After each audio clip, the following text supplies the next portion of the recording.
On now. Good morning, Klaudia. Welcome to our third such recording of this EBSA video news about the SSC sector. And we're doing the hashtag of SSC Insight CEE, right? Yeah, exactly. Hope people are gonna check this hashtag more often and see our videos, because we plan quite a lot of videos in the upcoming weeks. Yes, every week. In fact, we're going to go for every week. Okay, so a lot of news happening in the sector. We're going to start with the first one, which is a bit of a survey from Latvia. And Latvia has participated in EY's attractiveness survey in Europe. Latvia is bragging about its 43 new investment projects. Klaudia, tell us some more about that. Yeah, so in June, EY launched the annual EY Attractiveness Survey Europe, and they analyzed investment data and gathered opinions of the investors. And Investment and Development Agency of Latvia was interviewed during the study about the investment results there. So the study reveals that Latvia attracted 43 new investment projects, which is 79% increase comparing to the previous year. So quite impressive. The number of the new foreign investment projects per 1 million inhabitants ranks Latvia 4th among the European countries, right behind Monaco, Ireland, and Luxembourg. Yeah, so they're really pushing hard, Latvia, LIAA, to attract more foreign investment from the Nordics, from Western Europe, from US, even from Japan. And so they're, I think they're very much awake now and pushing hard inside the Baltics. Next story is, in fact, about Latvia again. This Norwegian investors have obviously been in Latvia for some time, like it a lot. That's a big sector or big space for Latvia to target, and including some new SSCs. Tell us a bit about that, Klaudia. Yeah, so the Norwegian Chamber of Commerce in Latvia says that Norwegian investors continue to see opportunities in Latvian real estate, manufacturing, and business services industries. And over the past 2 weeks, 3 of the biggest Norwegian investors in job creators in Latvia, which includes Linsto, Baltic, Orkla Latvia, and Norwegian, have announced their plans for the months and years to come. Yeah, and I think the big news for us here is in this European Business Services is the Norwegian, which of course is the airlines, and they've had some trouble. There needs some cost savings, and they had stopped and started again in Norway. I mean, in Latvia. So they're back on fully with expansion. They're planning for 100 new jobs in Latvia. So that's a good sign for Riga and for Latvia, and the more tight connection with Norway. Okay, next story is really from Elias van Herwaarden, who is now at Colliers, and he has written a pretty long story about the BSS sector and its future prospects and the connection with the office space. But tell us a bit about that, if you would, Klaudia. Yeah, so some other trends that predated the pandemic have been accelerated by COVID. And one of those is the shift away from the main cities where the BSS have taken hold, which in Poland is Kraków, Warsaw, and Wrocław, into secondary and third cities in terms of new locations for centers. And Elias emphasized that the bulk of BSCs are still in the tier 1 and 2 cities, which easily take up 60% of the new jobs created in the sector each year. But last year in Central Europe, the figures for tier 3 and 4 locations vastly outnumber tier 1 and 2. So that's quite a surprise. Yeah, I think it's interesting. The location issue is minimized. It's different. But the fact that the tier 3 and 4 have had more jobs than tier 1 and 2, pretty incredible. Yeah, maybe soon we're going to have more jobs in Rzeszów than in Warsaw.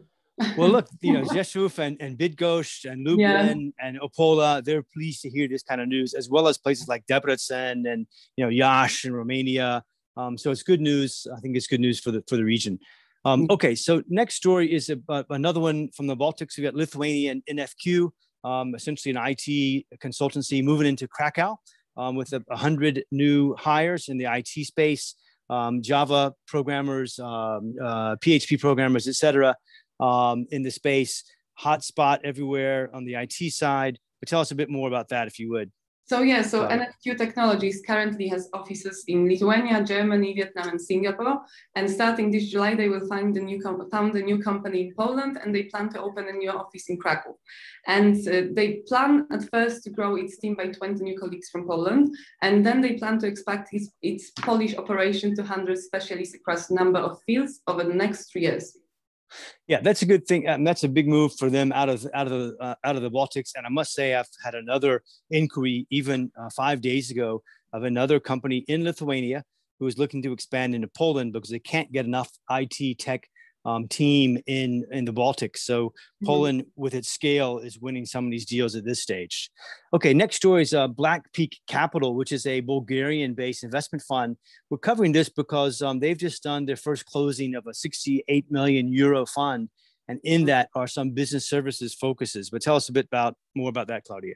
So yeah, so they are like Bulgarian-based investment funds, Black Peak Capital, and they said recently that they successfully completed first closing at 68.5 million euro, and the target is 120 million euros.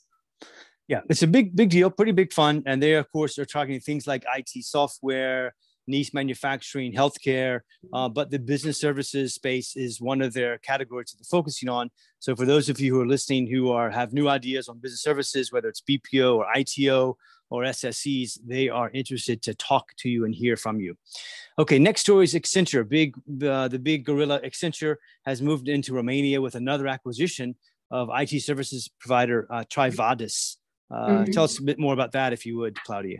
So the consulting and processing services provider Accenture said that it has entered into an agreement to acquire IT services provider Trivadis operations in Romania, Switzerland, Germany, Austria, and Denmark. So quite a big plans. The completion of the acquisition is subject to the customary closing conditions, the buyer said in a press release in early July. More than 710 professionals employed by Trivadis in the 5 countries will join Accenture's data and AI team within the Accenture Cloud First group. So, wow, 710 professionals moved to Accenture. Yeah, big numbers. Congrats to Trivadis. I'm sure it was a good deal for them. Of course, Trivadis is a Swiss, actually founded in Switzerland, and have been growing quite aggressively in Romania the last 4, 5, 6 years. Great story. And in fact, now Accenture has a big footprint in Romania. They've got more than 3,000 people across the country in Bucharest, in Cluj, in Timisoara, in Iași, and Brasov. So Accenture, a big footprint, getting bigger in Romania. Okay, speaking of big BPOs, Genpact is our next story. Genpact Czech Republic continues to expand its business service center in Prague. Thoughts on that, Klaudia? Yeah, so they were established 9 years ago in Prague, and in December 2020, they started a new chapter by expanding the European footprint and setting up a new delivery center. And currently, Genpact Czech employs 170 plus employees, supporting the entire Europe region, especially in finance and accounting services. Yeah, so that's an interesting story. Not surprising that Genpact is growing. The BPOs continue to grow across the region.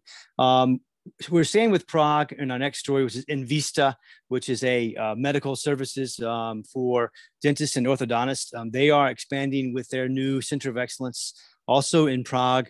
And I think this is a trend. We'll see more of these type of medical or healthcare services. But if you want to say something about that, please, Klaudia. Yeah, so like you said, they are the major supplier of cutting-edge products, solutions, and technologies for dentists and orthodontists.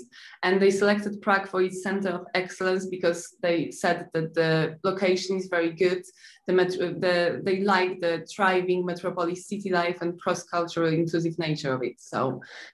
Yeah, and I think that's what people forget sometimes. I mean, look, they mentioned precisely that they're like Prague because it's a thriving, cool city. I mean, how many deals does Krakow get because it's a nice place to live?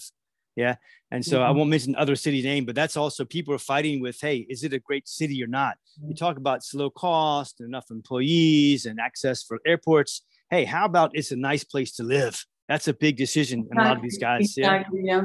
Yeah, very, very important. Okay, we're going to talk a bit about our next story. What do we have next? We got something next, Klaudia? Yes, QLOC. Yeah, QLOC. QLOC is taking up more office space for growth in Gdansk. Tell us a bit about that. So yeah, so after 3 years of operating in 3 cities, the management of QLOC decided to expand by almost 700 square meters and has further plans for another 700. So they are planning quite a lot of hires in the future, I assume. Yeah, and this might be not exactly a shared service center story. It's more of an IT, a gaming business. Yeah, they're in the video game business, which is, of course, on fire globally. But QLOC has an office in Japan. They're doing very well, servicing Japanese companies in their gaming sector. And another good story for Gdansk, which continues to bring in more investment. Yeah, they continue to expand the quality assurance department and the development department. So. Cool. Good for them, QLOC and Gdansk. So let's just talk a bit about some of the upcoming events we have in the sector.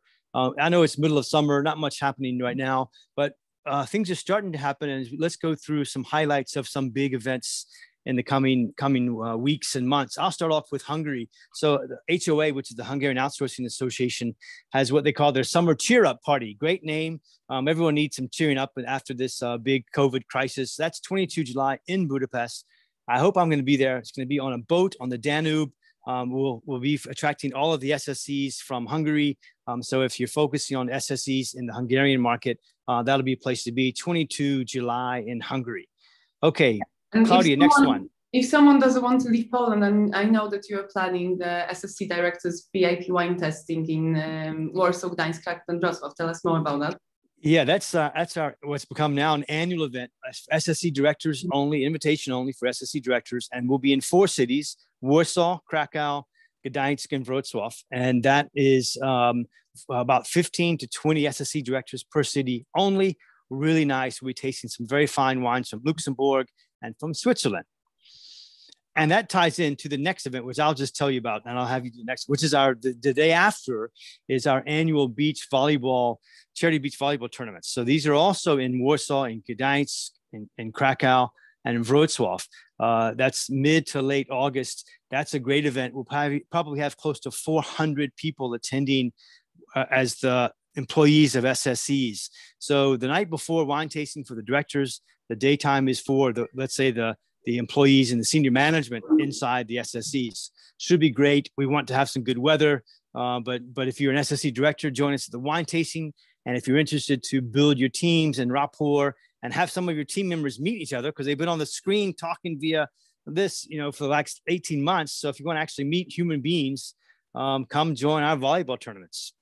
Yeah, that sounds very tempting and interesting. And the next event is going to take place between 14 and 15 September in Gdansk, and this is ABSL Poland's annual summit. Yeah, that's their big annual event. Should be a big event, assuming the health stuff situation is good, which is very good in Poland. So 14, 15 September in Gdansk will be a big event, I believe. And next one is in Slovakia, the 7th annual Business Service Center event, which is called Business Service Center Forum, is in Bratislava, 30 September. That's a big event for the Slovakian Shared Service Centers space as well. So if that's interesting to you, then Bratislava, the place to be. And the last one, Klaudia? Yeah, the last one is SSON, the 25th North American Shared Services and Outsourcing Week. It's going to take place between 20th and 23rd September in Orlando, Florida. Yeah, so that's Orlando, Florida, late September, big event. I mean, SSON is a big player in the space. They'll get a lot of the North American SSCs or corporations running SSCs. Interesting. I'm hoping I'll be there. We shall see. Yeah, I just wanted to ask if you plan to travel there. I do. I think we're going to be there, but we'll see. I'll make that decision in a few weeks, but I hope so. Busy weeks are coming. Yes, exactly. And we did leave out the last one I meant to say was Czech Republic. They have ABSL Czech Republic has their annual event 10, 11 November. So there's a full menu of events coming up for the SSC space in the coming months. Yeah, I'm excited about that, really. After 1.5 years without the event, that's very good. There were no deaths yesterday reported in Poland. 0. The number was 0 for the first time. Yeah. Wow. I didn't check that today. Wow. I'm impressed. Pretty incredible. Hopefully they're going to put Poland on the green list in UK. I hope so. I hope so soon. Good. All right, Klaudia. Thanks a lot. We'll see you next week. Thank you very much. Thanks for the time and enjoy the rest of the day. See ya. Bye. You too. See ya.